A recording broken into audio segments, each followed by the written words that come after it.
This right here is the ASUS TUF Gaming FX504, otherwise known in other markets as the FE80GE.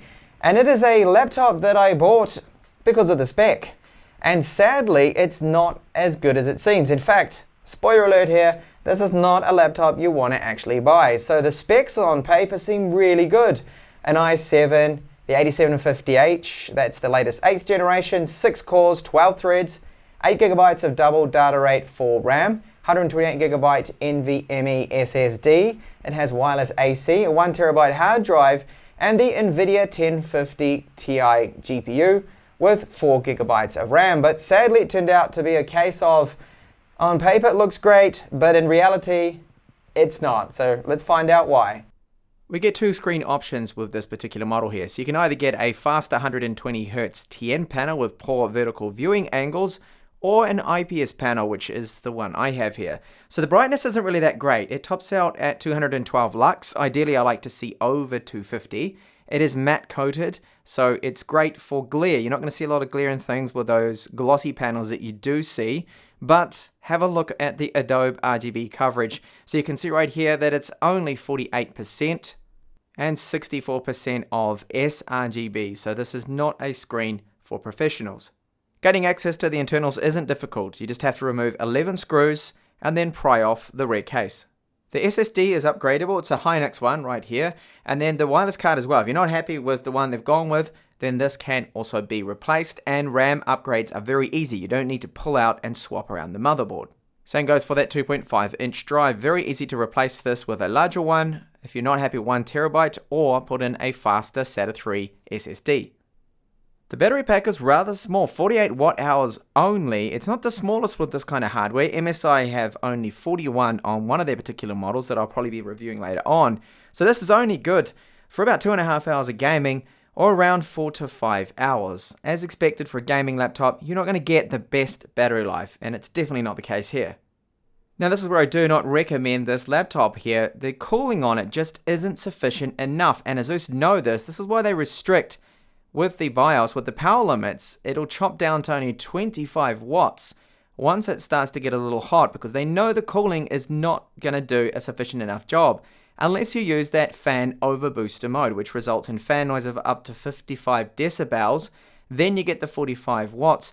So they've only used the one copper transfer heat pipe here. Now that is connected to both the CPU and GPU, and then this tiny little auxiliary one, which I just panned past, but I'll go back and show you that. Now, other manufacturers like MSI, Dell, HP, Acer, they're using normally 3, 4, even 5 copper transfer heat pipes with the same exact spec. Now, one of the things I do like about this laptop here is the keyboard. So only the numerical keyboard is really crammed in. The rest is quite spacious. I like what they've done with the spacebar. The power button as well is separated away from the keyboard. Typing on it is good. It's firm, and I'd even rate it as being better than the likes of the MSI SteelSeries keyboards. The backlight behind these keys, it's individually lit, but as you can see here, it's just in red. There's no RGB on this one, and you have 3 different settings. The palm rest is made out of this textured plastic, and as a result, it doesn't tend to show the fingerprints and smudges as bad as other laptops. Some of the worst that I have seen are MSI's GL62 and the 63 series. They smudge up so easy, but not really the case here. You do get a little bit of it though. Now this touchpad is one of the better ones for a gaming laptop. It is using Windows Precision drivers. Now I have noticed that sometimes right in the middle here, that the touch sensitivity and accuracy isn't quite there. But overall it is an above average touchpad they've used here for a gaming laptop. The ASUS logo along the top is in black, so it doesn't really stand out that much. Just below it on the top of the keyboard here, you'll see an intake vent. There's also intakes around and actually through the keyboard. Then the status LEDs here that when you close the lid, you can actually still see them because of that cutout on the bottom of it. The lid also continues with that brushed plastic look that almost looks like a brushed alloy, but it isn't. There is a little bit of flex on the lid, but overall, not too bad. Build quality, I am impressed with this one, and it definitely stands up to what the name suggests as a tough laptop. It seems a little bit tougher than normal, so good plastics on this. Then on the rear, we got 2 exit vents, so this is where all the hot air is going to be coming out. I prefer this design. I don't like side vented ones that tend to heat up your hands or your mouse hand.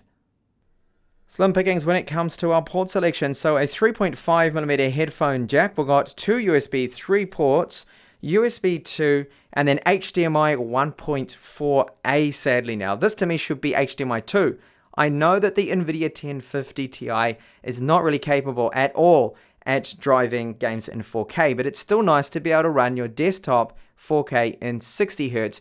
Also get Ethernet there, which is a gigabit port, and then the LDC in for charging.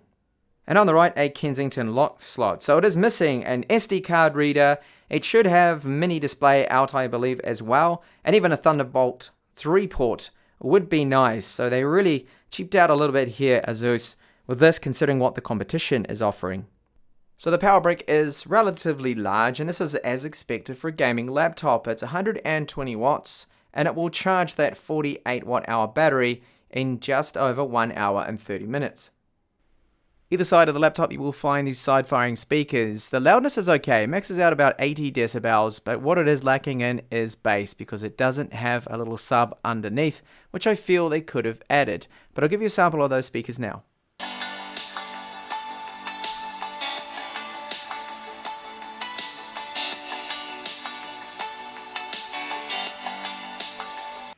Alright, so let's take a look now at the performance. This is Cinebench R15, which is a good little test here of the Core i7-8750H.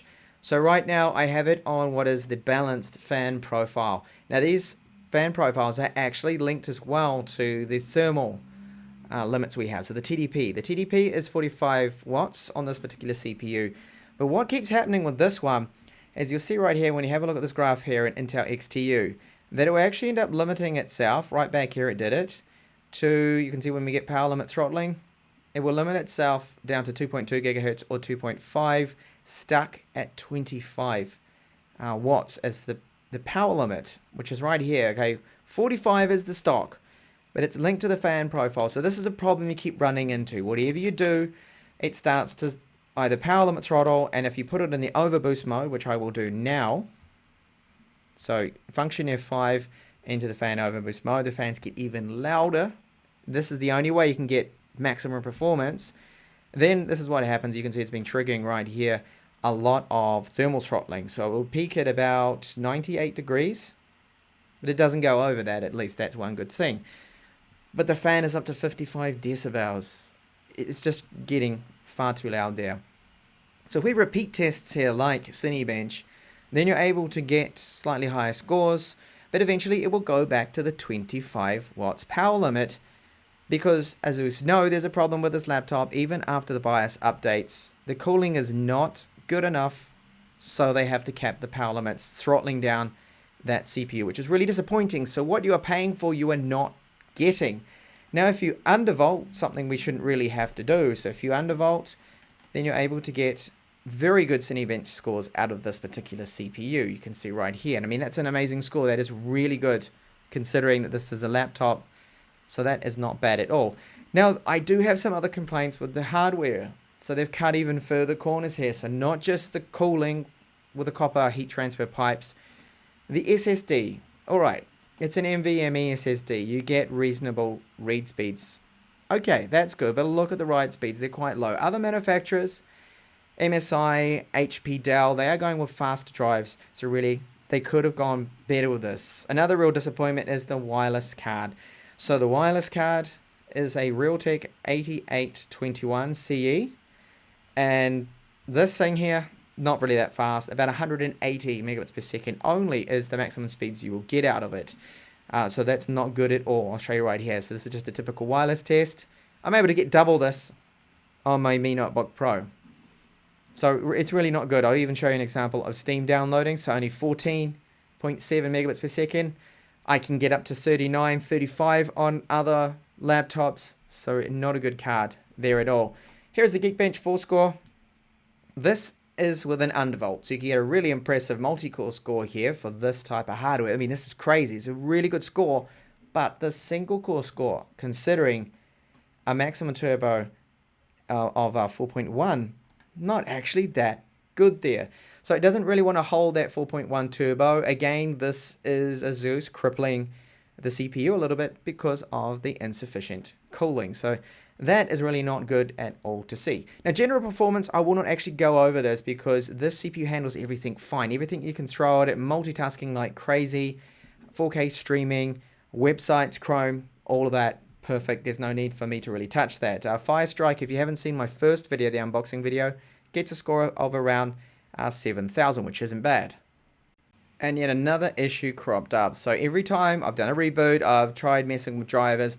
So the camera does seem to work, but to give you a sample of the webcam here, do a recording, I keep getting this. So it keeps having this error, then it just crashes right out on me. So that isn't good to see. I'm not sure what's behind that, but this is a Windows problem, not really a problem of the laptop, I feel. Now 4K, sadly, because this is an HDMI 2 spec, testing it out, of course, it's going to just cap out at 30 Hertz. So you won't be gaming at 4K, not with the 1050 Ti. But it would be nice to run desktop, of course, at 60 Hertz, at least at 4K. Okay, so just how does it game? This, after all, is a gaming laptop. And I'm happy to report here that gaming performance is very decent from the 1050 Ti. Highly recommend going for the 1050 Ti. Don't go for the 1050, I feel, especially with the 2 GB of RAM, because it's not as fast. This one's a good about 30% faster than that model, this GPU. So all the titles out there that I did test, if you haven't seen my gaming review, that was recorded in 60 frames per second, so it's a lot more smoother. You can see just how these games do run. That they're all good, the titles, at 1080p. You don't need to lower the resolution. The only thing you might have to lower on some of the more demanding games, like Witcher 3, you can see now, for example, is perhaps set that setting on medium or low, and lower down some of those more demanding visual settings to get a more smoother frame rate and experience. But overall, gaming on this laptop is good. Yes, the temperatures get a little bit high, and yes, you do hear that fan. It's going to be continually on and relatively loud, around about 50 decibels up to 55. So I wanted to point out and focus more on the fan noise. So at the moment, I'm not really doing something super strenuous. Take a look at the CPU load. You can see where my mouse cursor is at the moment. It's about 24%. Temperatures, look at that, reaching 88 degrees, thermal throttling. I'm in the balanced mode as well with the fans. And the fan noise is ridiculous for what I'm doing. It's just too loud. I'll give you a sample of it right now. But if you don't like fan noise, then you definitely don't want to buy this laptop. But here's that fan noise.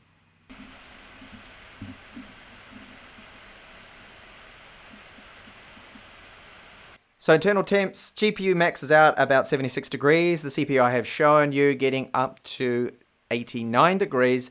But where it does get warm is just around the keyboard here. It does get quite hot to the touch. I've seen it get up to 48 degrees. This is after 1 hour of gaming. You can see it's just touching now almost 49 degrees Celsius there.